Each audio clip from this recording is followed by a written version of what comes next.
Last time we have discussed different types of gear, in which one of the most common type is the spur gear.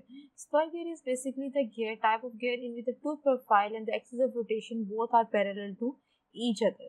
So in this topic we are going to discuss the force analysis, that how many forces can be acted upon the surface of the tooth profile and what should be the direction of those forces and which force is responsible for the power transmission. अच्छा, अब force analysis के लिए हम वही figure use करें जो last time हमने एक न्यूमेरिकल किया था गियर ट्रेन का. जब इस फिगर को अगर हम देखें तो there are two gear, 2 and 3 are meshing. हम सिर्फ इतनी फिगर को यूटिलाइज कर रहे हैं. गियर 2 और 3 जो है वो मैशिंग के फिनोमिना में है. गियर 2 जो है वो अटैच है शेफ्ट ए के साथ and gear 3 is mounted on a shaft B. अगर मैं इसका फ्रंट व्यू ड्रॉ करूं, like this is the gear 2, this is the gear 3, this gear shaft A के साथ अटैच है और ये gear shaft B के साथ अटैच है. अच्छा, अब ये दोनों gear के जो teeth हैं वो intersect करेंगे, mesh करेंगे at common point, that is the pitch point. उस pitch point के ऊपर अगर हम common tangent draw करें like this TT, और उस common tangent के ऊपर अगर मैं common normal draw करूं, that is the line of action, so the angle between common tangent and this line of action is known as the pressure angle. तो यहाँ तक अभी हम लोगों ने गियर के एनालिसिस में देखा था कि प्रेशर एंगल क्या है, उस पर कॉमन टेंजेंट नॉर्मल की हमने बात की थी. अच्छा, अब let's say I call this is the gear number 2 is the driver gear and gear 3 is the driven gear. So the force acted by gear 2 on to the gear 3, एक force हमारे पास क्या होगी, द ड्राइवर गियर जो है will exert a force onto the driven gear. Second force हमारे पास क्या होगी, like say I call this is the force F23. Second force क्या होगी, जो ड्रिवन गियर exert करेगा force on to the driver gear. It means the gear 3 जो है वो एक फोर्स लगाएगा गियर 2 के ऊपर, that is the F32. So these two gears are mounted on a shaft. तो एक shaft जो है A वो एक force exert करेगी on driver और reaction force हमारे पास driver gear will exert a force on the shaft A. So FA2 and F2A, similarly for the shaft B, FB2 and F2B. So these are the 6 forces that are acted onto the two meshing gears that are mounted on shaft A and B. अब अगर मैं इस forces को यहाँ पे individually मैं draw करूँ तो ये फोर्सेस बेसिकली मेरे पास किस तरह बनती हैं. लेट्स से मैं यहाँ पे फ्री बॉडी डायग्राम ड्रॉ करती हूँ गियर 2 की.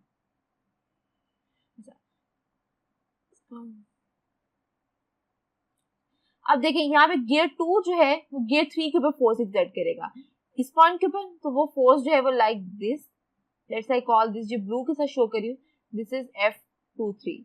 इसी तरह गियर 3 जो है वो गियर 2 के ऊपर फोर्स एक्सर्ट करेगा. वो कैसे आएगी, इसकी रिएक्शन फोर्स होगी और वो समहाउ लाइक F32. मेरे पास कुछ इस फॉर्म में आ जाएगी. अच्छा, अब ये गियर जो है ये अटैच है. अगर मैं इसका टॉप व्यू ड्रॉ करूं तो लाइक ये गियर है मेरे पास और ये इसके साथ शेफ्ट है. ये शेफ्ट का सेंटर. तो शेफ्ट बेसिकली कहाँ पे अटैच है, सेंट्रल पॉइंट के ऊपर. तो जो शेफ्ट की वजह से फोर्सेस एक्ट हो रही होंगी दैट इज FA2. हम इसको और सिमिलरली मैं इसको नाम दे देती हूँ, this is the FB2. So these are the 6 forces that are responsible for the movement or that are responsible for the that contribute in the force analysis of the spur gear. So अब यहाँ पे देखें हम इसको draw करते हैं. अब let's say this gear is moving in a clockwise direction, so the second gear will definitely rotate in anti-clockwise direction. अब एक फोर्स F32 हमने ड्रॉ कर दी, दिस इज F23 फोर्स है और ये F32 फोर्स आ गई. अच्छा, अब ये एंगल हमने देखा कि कॉमन टेंजेंट की, क्योंकि ये टेंजेंट के ऊपर है तो ये एंगल क्या आ जाएगा, this is the pressure angle phi and this is also the pressure angle phi. अब ये एंगल देखते हैं, ये एंगल भी फाई होगा. क्यों, ये देखिए हमारे पास ये था कॉमन टेंजेंट, सॉरी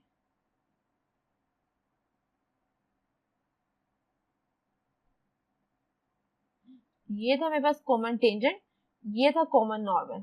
इसको मैं फर्दर एक्सटेंड करूं तो ये मैंने इसके पैरेलल एक लाइन ड्रॉ की. अगर ये एंगल फाई है, क्योंकि ये एंगल फाई था तो ये एंगल भी फाई था, तो ये एंगल भी मेरे पास क्या आ जाएगा, फाई.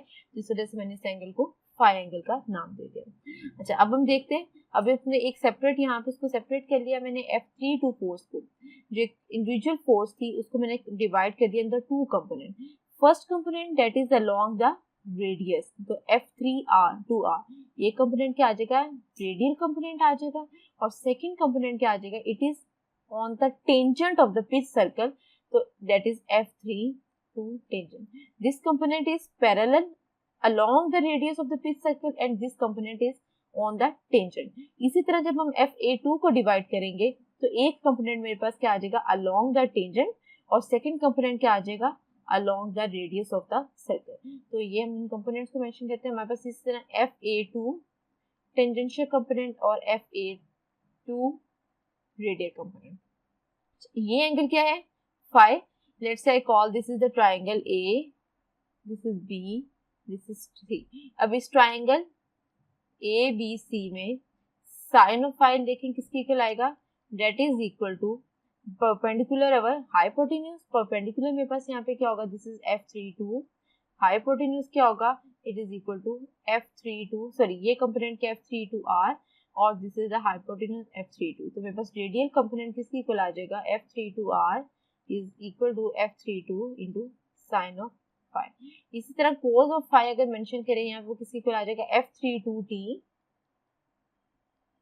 डिवाइडेड बाय F32, तो मेरे पास टेंजेंशियल कंपोनेंट किसके इक्वल आ जाएगा, that is equal to F32 into cos of phi. So this is the equation number 1, this is the equation number 2।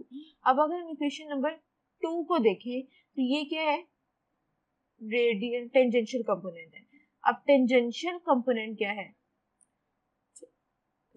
ये गियर है, ये फोर्स एक्ट हो रही है टेंजेंशियल Ft, और ये रेडियस R है। तो ये जो R क्रॉस F होगा हमारे पास ये क्या करेगा, टॉर्क प्रोड्यूस करेगा। So the tangential component is responsible for the torque transmission, is responsible for the producing torque और is responsible for the transmission.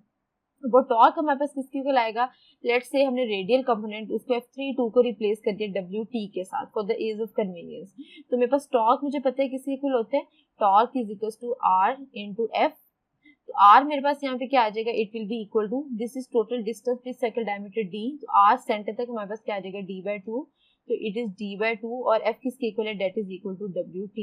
तो यहाँ से ये मेरे पास किसकी वैल्यू आ जाएगी, टॉर्क की वैल्यू आ जाएगी। सो WT की वैल्यू देखिए हमने निकाली है, वो क्या W into cos of phi. अब नेक्स्ट हमारे पास आता है पावर ट्रांसमिशन। पावर ट्रांसमिशन जो है that is equal to tau into omega. Omega basically क्या है, V is equal to R omega. R को मैं सिंपली लिख सकती हूँ, I can write D/2 into omega. अब V जो है this is the pitch line velocity. अब पिच लाइन वेलोसिटी को हम किस तरह डिफाइन करते हैं, it is the velocity of the point, ये speed of the point where the gear teeth are meshing. उस पॉइंट की speed, like gear teeth are point पे जिस पॉइंट स्पीड के साथ मेश करते हैं, this is known as the pitch line velocity. अच्छा, अब यहाँ पे देखिए पिच लाइन वेलोसिटी का फॉर्मूला हमने लिखा है पाई dn/12। ये पाई dn/12 किस केस में होगा, जब हम यूज करेंगे इंग्लिश यूनिट, यहाँ पे इंपीरियल यूनिट। अब इसको हम किस तरह सेटिस्फाई करते हैं, यूनिट देखते हैं किस तरह आता है हमारे पास। ये pi unit 1 over revolution, diameter का यूनिट इंचेस, एन का यूनिट हमारे पास क्या आ जाएगा, रेवोल्यूशंस पर मिनट, और इंच को हम फीट में कन्वर्ट करें, सॉरी, तो हमारे पास केस क्या आ जाएगा, 1 फीट किसके इक्वल है, 12 इंचेस के इक्वल है। तो मेरे पास यहाँ से देखिए वेलोसिटी इंच से इंच कैंसिल हो जाएगा, रेवोल्यूशन टू रेवोल्यूशन कैंसिल हो जाएगा, तो फाइनली वेलोसिटी का मेरे पास यूनिट क्या आ जाएगा, it will be equal to feet per minute, और वो हमारे पास किसके इक्वल आ गया, पाई dn/12। इस वजह से हम यहाँ पे इसको 12 के साथ डिवाइड करते हैं। अच्छा, अगर यही वेलोसिटी हम लिखे इंग्लिश यूनिट में तो हमारे पास वो वेलोसिटी क्या आ जाएगी, it will be equal to, English unit में हमारे पास v is equal to pi dn divided by 60,000। अब इसको देखें हम सेटिस्फाई करते हैं, वही हमारे पास पाई का यूनिट 1 आवर रेवोल्यूशन, d का यूनिट हमारे पास क्या है, let's say millimetre, revolution per minute, minute English हमारे पास SI में मिनट का यूनिट क्या है, सेकंड है, तो 1 मिनट को सेकंड में चेंज करेंगे, 1 मिनट में 60 सेकंड, और हमारे पास मिलीमीटर को मीटर में चेंज करेंगे तो 1 मीटर में 1000 millimetre. So again millimetre two millimetre cancel हो जाएगा, रेवोल्यूशन रेवोल्यूशन के साथ कैंसिल हो जाएगा हमारे पास. तो फाइनली हमारे पास यहाँ यूनिट क्या आ जाएगा, 60 multiply by 1000 metre per second, और नीचे हमारे पास ये क्या आ जाएगा, 60,000 आ जाएगा. So to satisfy the unit what we have to do, we divide with the 60,000 and we divide with the 12. So ये हमारे पास पिच लाइन वेलोसिटी होगी एसआई में, और ये हमारे पास पिच लाइन वेलोसिटी है इंपीरियल यूनिट में. अच्छा, अब हम नेक्स्ट ट्रांसमिटेड लोड निकालते हैं थ्रू अ रोटेटिंग गियर. अब ये देखिए हमारे पास ट्रांसमिटेड लोड क्या है, यहाँ पे ये WT 33,000 time H multiply by H divided by V. H हमारे पास क्या है, डेट इज द पावर. अब ये 33,000 हमारे पास कहाँ से आया है, हमने क्या किया है, हॉर्स पावर में कन्वर्ट किया. यहाँ पे जब हम 33,000 यहाँ मेंशन करेंगे तो पावर हमारी किस में चाहिए, it should be in the horse power. तो ये यूनिट फार्मूला होगा इन केस ऑफ ए, जब हम इंपीरियल यूनिट यूज करेंगे वेलोसिटी का फीट पर मिनट, और पावर का यूनिट हमारे पास क्या होगा, हॉर्स पावर. अगर हमारे पास वेलोसिटी का यूनिट हो मीटर पर सेकेंड और पावर का यूनिट हो किलोवाट, तो मेरे पास HWT किसके इक्वल आ जाएगा, it will be equal to 60,000 H over pi dm. 60,000 H over pi dm. So this is valid in case of a SI unit. 60,000 H over pi dm. So power हमारे पास किस में होगी, it should be in the kilowatt. तो example देखते हैं. तो example में देखिए वो कहते हैं कि पिनियन 2 इन फिगर A, ये हमारे पास फिगर है, runs at 1715 revolution per minute. Pinion 2 देखिए हमारे पास ये पिनियन 2 है, इसकी रेवोल्यूशन स्पीड क्या है, 1750, and transmit 2.5 kilowatt to the idle gear 3. जो गियर 3 है that is the idle gear, it means ये कंट्रीब्यूट नहीं कर रहा, it is just used for the to alter the direction of rotation. The teeth are cut on 20 degree full depth. 20 degree full depth का क्या मतलब है, इसका pressure angle कितना हमारे पास 20 डिग्री. फुल डेप्थ का क्या मतलब है कि K की वैल्यू हमारे पास क्या होगी, 100% वर्किंग डेप्थ जो है उसको हम यूटिलाइज करें. And have a module of 2.5 millimetre. Module हमारे पास किसके इक्वल होते हैं, that is equal to pitch circle diameter divided by number of T. वो किसके इक्वल है, 2.5 मिलीमीटर के. कहता है draw a free body diagram of gear 3. अच्छा, सबसे पहले मैं इस गियर 3 की फ्री बॉडी डायग्राम ड्रॉ करनी है हमें. अब ये देखिए ये हमारे पास गियर 3 आ गया. सबसे पहले इस गियर 3 के ऊपर देखिए क्या फोर्स एक्सर्ट हो रही है. पिनियन जो है गियर नंबर 2 एक्सर्ट करेगा फोर्स गियर 3 के ऊपर. लेट्स से मैं यहाँ पे इसका सेंटर ड्रॉ कर देती हूँ. अब गियर 2 एक्सर्ट कर रहा है फोर्स गियर 3 के ऊपर, तो मैंने ये ड्रॉ कर दी F और इसको नाम दे दिया F23 का. अच्छा, अब सेकंड देखिए शेफ्ट B जो है वो फोर्स एक्सर्ट कर रही है on to the gear 3. So this is the FB3. हम एक्शन फोर्सेस लिख रहे हैं, रिएक्शन फोर्सेस नहीं लिख रहे. FB3. इसी तरह गियर 4 एक्सर्ट कर रहा है force on to the gear 3. So this is the F43. तो हमने 3 फोर्सेस जो है वो इस गियर के ऊपर एक्ट हो रही है. अच्छा, अब हमारा सेकंड स्टेप क्या होगा, we have to divide these forces into component. इसके दो कंपोनेंट देखें क्या आ जाएंगे हमारे पास. फर्स्ट कंपोनेंट आ जाएगा, this is the F23 tangential component, और ये कंपोनेंट मेरे पास क्या आ जाएगा, this is the F23R, this is the radial component.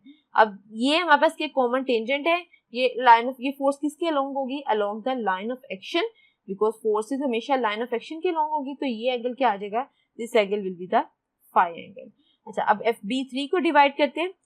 ये फोर्स आ जाएगी अलोंग द रेडियस FB3R, और ये फोर्स आ जाएगी along the tangent FB3 tangential force.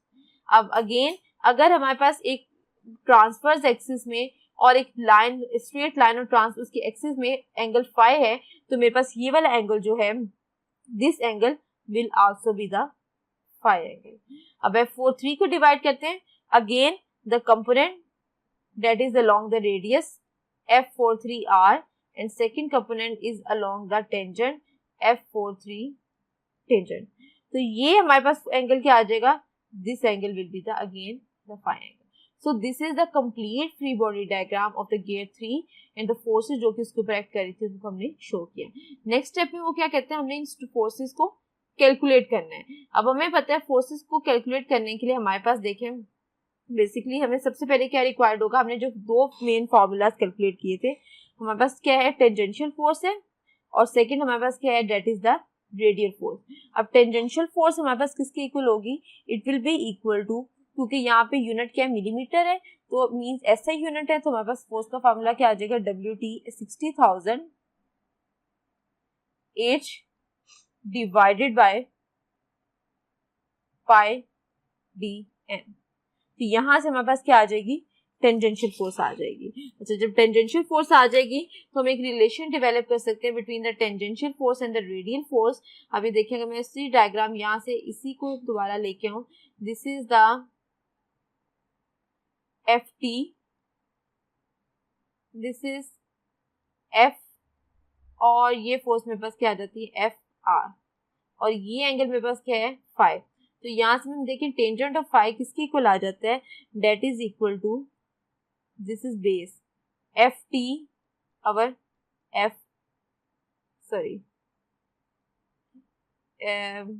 FR perpendicular over base, FR over FT. ये बेस है FT और FR हमारे पास क्या है, परपेंडिकुलर है. तो मेरे पास यहाँ से FR किसके इक्वल आ जाता है, that is equal to FT tangent of 5. तो ये रिलेशन अगर हम FT आ जाएगा तो प्रेशर एंगल ऑलरेडी गिवन है, तो by using this pressure angle we can easily estimate the radial force. अच्छा, अब सबसे पहले हमें क्या फाइंड आउट करना है, टेंजेंशियल फोर्स फाइंड आउट करनी है. अब टेंजेंशियल फोर्स फाइंड आउट करने के लिए हमें क्या रिक्वायर्ड है, हमने इसका सबसे पहले पिच डायमीटर जो है वो कैलकुलेट करने हैं. मॉड्यूल हमें गिवन था गियर 2 का, गियर 3 का मॉड्यूल सेम था. नंबर ऑफ टीथ देखें, गियर 2 के नंबर ऑफ टीथ कितने हैं, 20, और गियर 3 के ऊपर नंबर ऑफ टीथ कितने हैं, 50. तो 20 multiply by module, 50 multiply by module, तो ये हमारे पास D2 और D3 हमने निकाल लिया है. अब टेंजेंशियल फोर्स निकालनी है, that is equal to WT 60,000 horse power pi D2N. तो यहाँ से देखें H की वैल्यू 2.5 किलो वॉट को उसने क्या लोड ट्रांसफर हो रहा है, ऑलरेडी गिवन थी. D2 हमने निकाला, डेट इज 50. N की वैल्यू हमें बताइए उससे 1750, तो यहाँ से WT की वैल्यू आ गई. टेंजेंशियल फोर्स आ गई by using the pressure angle, तो हमने वहां से रेडियल फोर्स जो है वो फाइंड आउट कर ली. अच्छा, अब ये हमारे पास टेंजेंशियल और रेडियल फोर्सेस आ गई. अब नेक्स्ट हमें क्या कैलकुलेट करना है, F23. अब ये देखिए हमने this force, we have to calculate this force. हमने इसका टेंजेंशियल और रेडियल कंपोनेंट निकाले, हमें इसका रिजल्टेंट फोर्स निकालनी है. तो सिंपली अब यहाँ से इस ट्राइंगल को कंप्लीट करें, यहाँ से कोस या फिर साइन 20 डिग्री ले लें. लेट्स से अगर कोस 20 डिग्री हम लेते हैं, this angle is phi, this is the pressure angle, तो कोस मेरे पास क्या आ जाएगा, base over hypotenuse. So F23 tangential over F23. तो यहाँ से हमारे पास क्या आ जाएगा, उसका F23 कंपोनेंट आ जाएगा. सो हमने यहाँ पे ये निकाल लिया. उसके बाद देखिए हमने रिमेनिंग फोर्सेस कौन सी रह गई, ये फोर्सेस जो हमने कंप्लीट फाइंड आउट करनी. अब हम आ जाएंगे इस गियर के ऊपर. अब इस गियर की फोर्सेस निकालने के लिए हमें क्या रिक्वायर्ड है, F43 tangential and F43 ideal. Similar step जो हमने F23 के लिए किए थे वो ये सारे स्टेप उसके लिए करेंगे. अच्छा, वो कहते हैं since gear 3 is an ideal gear, it transmits no power to its shaft, and so the tangential reaction of the gear 4 on the gear 3 is equal to WT. क्योंकि दोनों in between जो हमारे पास 2, 3, 4. अब 3 जो है वो कोई पावर ट्रांसमिट नहीं कर रहा, it is just using to alter the rotation, तो उसकी मोशन की ट्रांसमिशन को ऑल्टर करने के लिए यूज हो रहा है. तो इस वजह से दोनों के कंपोनेंट जितना यहाँ पे एक्शन है उतनी ही ऑपोजिट डायरेक्ट रिएक्शन फोर्स आएगी, तो हमारे पास वो कंपोनेंट्स जो है वो इक्वल आ जाएंगे. अच्छा, अब नेक्स्ट हमें क्या कैलकुलेट करने हैं, शेफ्ट के रिएक्शन कैलकुलेट करने हैं. अब शेफ्ट के रिएक्शन कैलकुलेट करने के लिए वो कहते हैं हमारे पास एक्स और वाई डायरेक्शन में जो फोर्सेस है हम उनको इक्वेट करेंगे. अब देखिए एक्स डायरेक्शन में कौन सी फोर्स है, FB3X है, इसका x कंपोनेंट है. और एक्स डायरेक्शन में कौन सी फोर्स यूटिलाइज हो रही है, let's say call this is the positive direction है मेरे पास, x की पॉजिटिव y की. तो ये टेंजेंशियल फोर्स क्या आ जाएगी, minus F23 tangential plus F43 radial. इसी तरह y की डायरेक्शन में हमारे पास ये आ जाएगी FB3X. और अगर मैं y की डायरेक्शन में फोर्सेस को इक्वेट करूं तो मेरे पास ये पॉजिटिव डायरेक्शन है, F-B3Y पॉजिटिव आ जाएगा, सो F-23R पॉजिटिव आ जाएगा माइनस F-43 टेंजेंशियल। तो यहाँ से हम ये एक्स और वाई डायरेक्शन की फोर्सेस निकाल लेंगे, और वो जो एक्स और वाई डायरेक्शन की फोर्सेस हैं these are basically the reaction forces. तो यहाँ से उसका रिजल्टेंट निकालने के लिए सिंपली हमने पाइथागोरस थ्योरम अप्लाई किया और वहां से हमारे पास F-B3 का रिजल्टेंट फोर्स जो हमने कैलकुलेट कर लिया। अब नेक्स्ट प्रॉब्लम देखते हैं। वो कहते हैं the figure shows a pair of shaft mounted spur gears having a diametral pitch of 5 teeth per inch। हमारे पास diametral pitch इसकी कितनी है 5 teeth per inch है। उसके बाद वो कहते हैं with an 18 tooth pinion। अच्छा मैं यहाँ पे इसको, मेरे पास पिनियन है और सेकंड मेरे पास क्या है गियर है। गियर जो है वो ड्रिवन है और पिनियन जो है this is the driver. Pinion के कितने टीथ हैं 5 टीथ हैं, 5 टीथ पर इंच, और नंबर ऑफ टीथ कितने हैं 18 टीथ है। ये हमारे पास डायमीटर पिच आ गई, ये नंबर ऑफ टीथ आ गया 18 टीथ, और प्रेशर एंगल हमें उसने कितना गिवन है 20 डिग्री। कहते हैं ड्राइविंग का 45 टूथ गियर, गियर के नंबर ऑफ टूथ कितने 45 and this is the driver. The horse power input is 32 maximum at 1800 revolution per minute.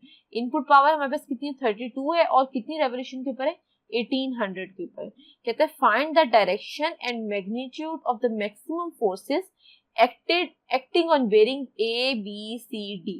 अब जो A B C ये 4 बेरिंग्स लगे हुए, बेरिंग्स बेसिकली क्या है उसको थ्रस्ट प्रोवाइड कर रहे हैं, और हमारे पास इन बेरिंग्स के ऊपर जो रिएक्शन की फोर्सेस एक्ट हो रही हैं उनकी हमने मैग्नीट्यूड और डायरेक्शन फाइंड आउट कर लिए। अच्छा सबसे पहले देखें ये बेरिंग जो है वो इक्वली डिस्टेंस के ऊपर स्पेस हुए हुए, इक्वल डिस्टेंस के ऊपर है। इट मींस हमारे पास जितनी एक्शन की फोर्स, टोटल फोर्स जो हमारे पास एक्सर्ट हो रही होगी वो हाफ फोर्स ए पे और एक्सर्ट हो रही होगी, हाफ बी के ऊपर हो रही होगी, इसी तरह हाफ सी के ऊपर और हाफ डी के ऊपर जो है वो एक्सर्ट हो रही होगी। तो इसको हम सॉल्व करते हैं। अच्छा सबसे पहले हमारे पास पावर का बहुत सिंपल सा फॉर्मूला है, हमारे पास power that is equal to W T, हमारे पास किसके इक्वल होते हैं यूनिट हमारे पास हॉर्स पावर है तो हमें यूज करना पड़ेगा 33,000 horse power divided by V. V is the pitch line velocity, वो कैलकुलेट कर लेते हैं, that is pi D N divided by 12। अब हमारे पास यहाँ पे देखिए D is the diameter of pitch, N is the number of revolution of the pitch. अच्छा अब हम सबसे पहले शेफ्ट 2 की अगर हम बात करें, शेफ्ट 2 कितनी स्पीड के ऊपर रोटेट कर रही है 1800 रेवोल्यूशन के ऊपर, तो इसके साथ जो गियर अटैच है डेफिनेटली वो भी सेम स्पीड के ऊपर रोटेट करेंगे। तो मेरे पास N2 कितनी आ जाएगी, it will B 1800 revolution per minute. अच्छा अब यहाँ से देखिए पिच किसके इक्वल है, डायमीट्रल पिच इक्वल टू 5, और डायमीटर पिच किसके इक्वल होती है number of teeth divided by pitch circle diameter D2, हम 2 की बात कर रहे हैं, N2 डिवाइडेड बाय D2। तो N2 मेरे पास कितने हैं 18 डिवाइडेड बाय D2, तो यहाँ से पिच सर्कल डायमीटर D2 कितना आ जाता है इक्वल टू 3.6 इंचेस। सेम हम गियर, ये हमने पिनियन के लिए किया है, अब जो गियर 3 है हम उसके लिए अगर यही काम करें तो मेरे पास यहाँ से 5 divided by 45 divided by D3, तो यहाँ से D3 किसकी इक्वल आ जाएगा, it will be equal to 9 inches. तो हमने पिच सर्कल डायमीटर कैलकुलेट कर दिया for the gear 2 as well as for the gear 3। अच्छा अब हमने क्या कैलकुलेट करना है, इसकी गियर रेशियो कैलकुलेट करते हैं। हमें पता है गियर रेशियो क्या होती है, number speed of the driver gear to the driven gear to the equal to number of teeth on the driver gear to the number of teeth on to the driven gear. अच्छा अब यहां से N2 मेरे पास कितने है, that is equal to 1800 revolution per minute. N3 हमारे पास given नहीं है, नंबर ऑफ टीथ यहाँ पे 45 और यहाँ पे नंबर ऑफ टीथ कितने हैं, डेट आर 18 टीथ हैं। तो यहाँ से N3 मेरे पास किसकी इक्वल आ जाती है, that is 720 RPM। It means अगर गियर शेफ्ट 1 जो है वो 1800 रेवोल्यूशन के ऊपर रोटेट कर रही है, तो शेफ्ट 3 कितने रेवोल्यूशन के ऊपर रोटेट कर रही है, डेट इज द 720 RPM। अब हमने पिच लाइन वेलोसिटी कैलकुलेट करनी है। अभी देखिए हमने पीछे V कैलकुलेट करना था पाई डी एन ओवर 12, तो V किसके इक्वल आ जाएगा, V2 हमारे पास किसके इक्वल आ जाएगी, pitch line velocity of gear 2 pi D2 N2 divided by 12 pi D2 मेरे पास उसके लिए कितना 3.6 इंचेस अभी हमने कैलकुलेट किया, N2 1800 रेवोल्यूशन डिवाइडेड बाय 12, तो ये हमारे पास वेलोसिटी आ जाती है 1695.5 फीट पर मिनट। सिमिलरली हम 3 के लिए पिच लाइन वेलोसिटी कैलकुलेट करेंगे, पाई D3 N3 divided by 12, pi D3 मेरे पास कितना है 9 इंचेस हमने कैलकुलेट किया, N3 हमने कैलकुलेट किया 720 डिवाइडेड बाय 12, तो ये कितना आ जाता है मेरे पास, डेट इज अप्रोक्सीमेटली, इसको हम कैलकुलेट कर लेते हैं, तो हमारे पास ये आ जाता है बेसिकली हम इसको पाई 9 इंटू 720 डिवाइडेड बाय 12, तो ये आ जाता है हमारे पास 1696.4 1696 feet per minute.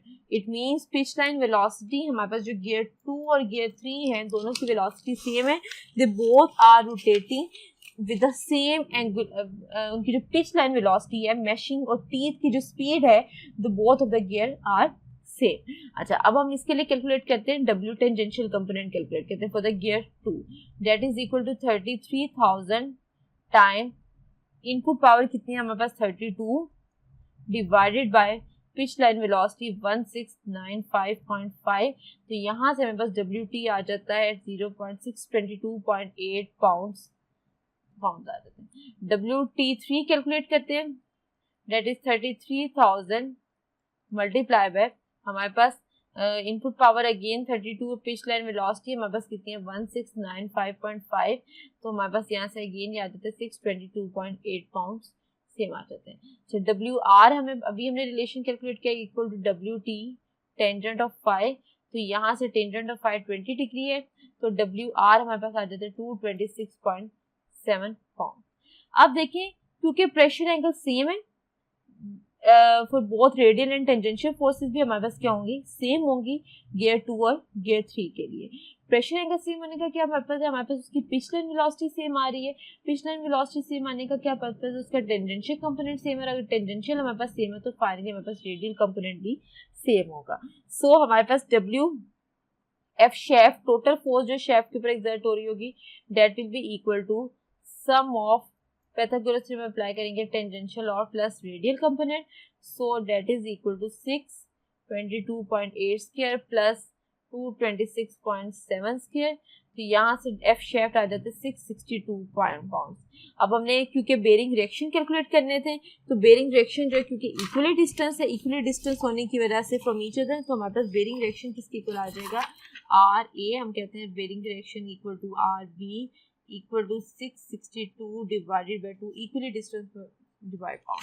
So this is all about the spur gear force analysis.